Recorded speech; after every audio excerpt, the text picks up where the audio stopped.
white patches on the ground.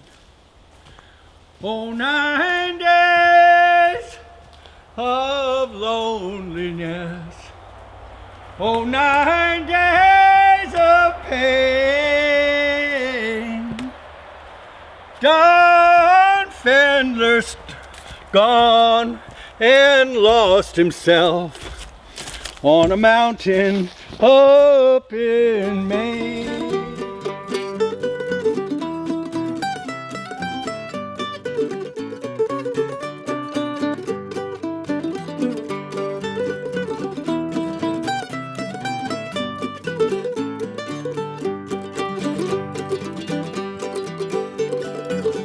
Hi, I'm Stan Keach, and this is the first episode of Trail Songs. The basic premise of this series is very simple. I believe that people who are out in the woods, enjoying time on the trail, can enhance their experience by singing songs about being outdoors, about the wild outdoors. It's kind of hard sometimes to find songs that are really about the woods or about the wildlife that you find in the woods, the mountains, the wild rivers, and about people having adventures and maybe a very difficult time in the wilderness. So that's why we're here, to show you some songs about those things, and I hope you'll learn a couple of these songs and sing them when you're out on the trail. I write a lot of songs about that sort of thing, and I'm an enthusiastic collector of logging camp songs, which is a pretty good source of songs about the forest. We're going to start off with a song from the logging camp tradition. It's the swinging of the axe from morning till night in the forest wild and drear. We're sleeping in the bunks without any cheer when the winter winds do blow. But as soon as the morning star does appear, to the wild woods we must go. When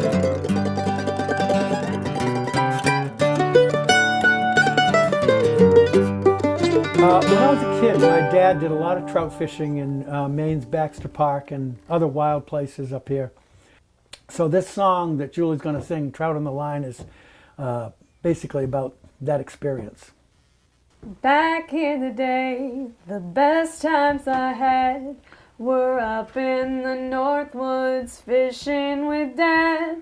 The sky was deep blue and the pine trees were green, walking for miles on a cold mountain stream. Dad was the big dog and I was the pup. He's walking so fast I can hardly keep up. No waiters for us 'cause we'd walk for so far, over boulders and blow down 6 miles from the car. I've never felt more in the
Here we are on Trail Songs, the TV show that's in which we sing songs about the great outdoors so that you can learn them and sing them when you're in the great outdoors.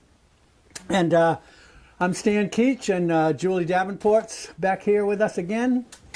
And also today with us, joining us, is Dan Simons. We're going to do a song called Bear in the Barn, and this is one we've also recorded in the full bluegrass version, but we're going to start this one out a cappella so you can see that you can sing it under any conditions in the forest or the water or wherever you happen to be.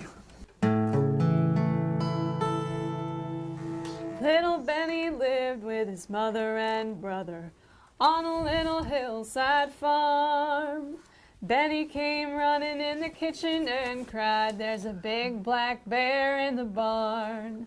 There's a big black bear in the barn. I can hear him a-huffing in there. Gonna get the gun and he better beware that big black boar of a bear." Benny's mother said to Benny, "Young fella, just hold it right there. If any old one's gonna carry a gun, it's me that's gonna shoot at that bear."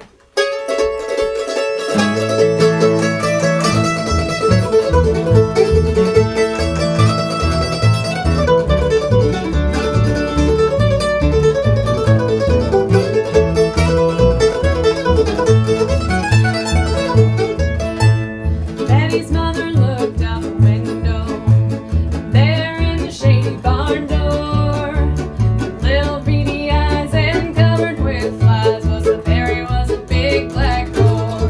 There's a big black bear in the barn. I can hear him a-huffing in there. Gonna get the gun and he better beware that big black boar of a bear.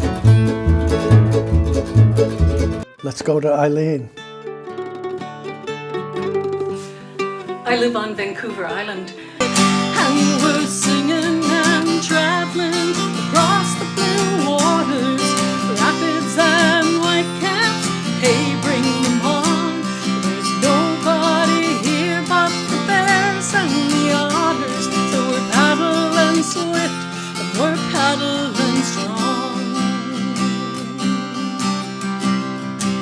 Then we find a small island for making our camp. Pitch the tent, take a swim, and go searching for wood. Some people think this story is very gruesome. To me, I find it very inspiring. It's about how when we're really in big trouble, sometimes we go to depths that we didn't know were there to do what has to be done. My name is Aaron Ralston. I come from Colorado. I gallivant these craggy lands like a reckless desperado. I'd given up the normal things, security, career, to be a desert wanderer and a solo mountaineer. I've purposefully courted death. It was part of my plan. The goal is not the mountain peak, but to improve the man. Pursuing thrills and challenges after many a brush with death. Yes, there have been times when I thought I might be taking my last breath. I was descending casually, then to my shock and alarm, I knocked a giant chalk stone loose and it pinned my right arm. The rocket weighed 800 pounds. It was wedged against the wall. My right hand smashed between the two, and my chances, they looked small. When it's black fly time in Maine.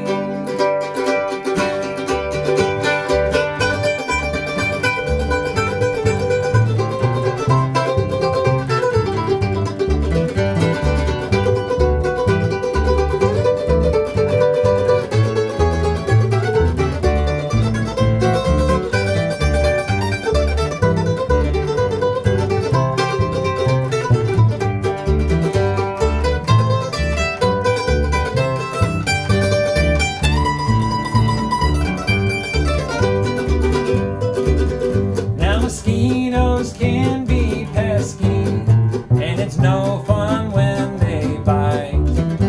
And ticks hitch rides on humans, and no-see-ums come out at night.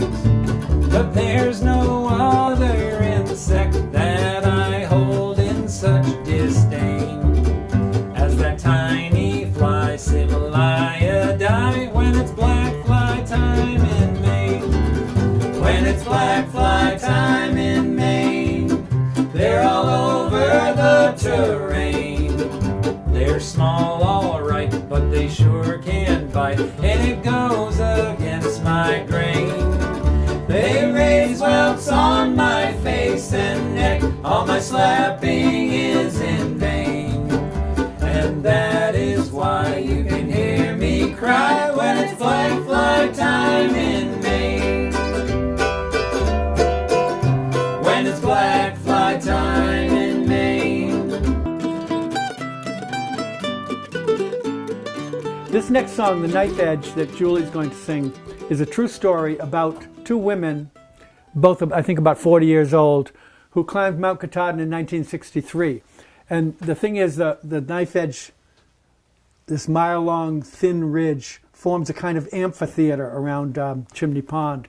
And so you can actually hear pretty well from across Chimney Pond looking up at the Knife Edge. The knife edge is a ridge of granite cutting through the clouds that scud between Katahdin's peak like a foreboding shroud.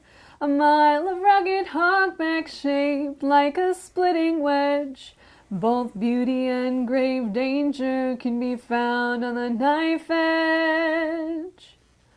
On October 28 in 1963, two Massachusetts women came to Maine. They had agreed to climb the Great Katahdin in the late part of the fall, from Baxter to Pomola on that great foreboding wall.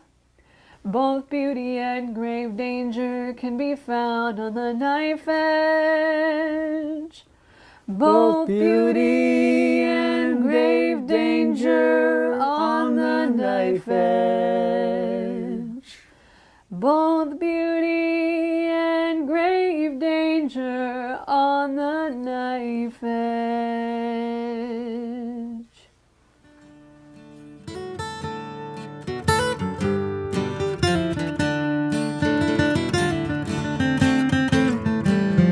This poem, called Beside the Kennebec, was printed in a New York newspaper in the mid-19th century. With Arnold off to Canada beside the Kennebec, and one a brave and noble boy with kindling cheek and eye, whose smile and voice brought light to all, lay down at last to die of hunger's gnawing pain, a fate that some must share, who closed with tears his soft blue eyes and heard his dying prayer. They took a bright curl from his brow and kerchief from his neck, and laid him 'neath the autumn leaves beside the Kennebec. Beside the Kennebec, beside the Kennebec, they laid him 'neath the autumn leaves beside the Kennebec. Beside the Kennebec, beside the Kennebec, with Arnold off to Canada beside the Kennebec.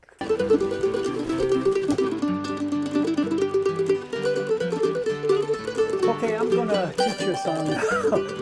So this is a good song, I think, for hiking and stuff if there's more than one person, because you can do it in a call and response way, like a work song or a military cadence song, you know, sound off, 1, 2 type of thing. So just repeat every line after me. This is about the 100-mile wilderness. That's the name of the song. But now there's more logging roads up there. I think it's theoretically possible to get some supplies, but it's not easy. You're probably still well advised to take 10 days supply with you. Isn't that true? It's hard to get peanut butter airlifted these days. So. Yeah. Have you ever slept out in the rain? Have you ever slept out in the rain? In the wilderness of Maine. In the wilderness of Maine. Ask me that and I'll say yes. Ask me that and I'll say yes. In the 100-mile wilderness. In the 100-mile wilderness. When you pack, be tough and grim. When you pack, be tough and grim. Trim each ounce that you can trim. Trim each ounce that you can trim. Less is more and more is less. Less is more and more is less. In the 100-mile wilderness. In the 100-mile wilderness. Come on. We're going to start it out like we usually do, and then we're going to stop and sing a little bit of it a cappella so you can get an idea that you can sing it under any circumstances. Right? Sounds good.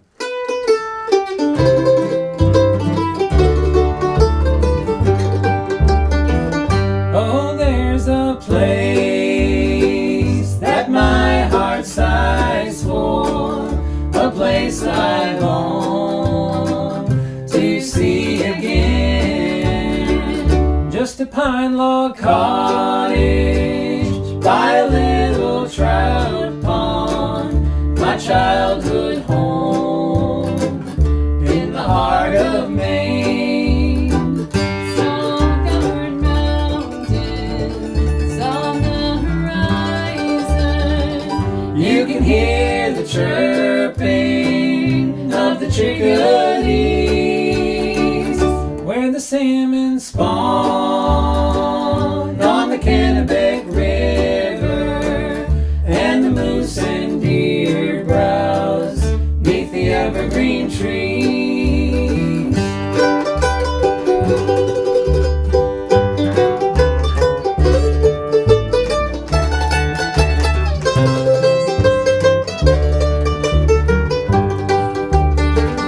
Snow-covered mountains on the horizon.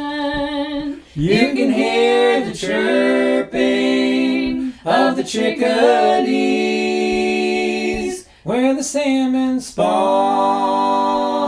on the Kennebec River, and the moose and deer browse neath the evergreen trees, where the salmon spawn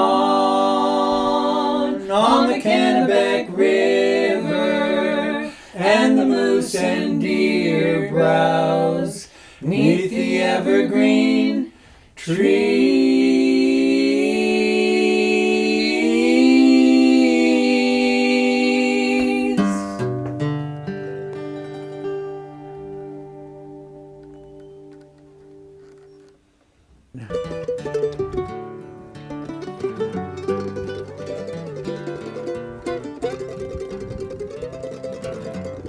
So this song is called Fly Rod Crosby, and it's about Fly Rod Crosby, whose real name was Cornelia Crosby. No wonder she changed it to Fly Rod. I'm only kidding. Cornelia's a wonderful name. And they developed the Fly Rod Crosby Trail, which eventually will stretch 45 miles, connecting Strong, Avon, Phillips, Rangeley.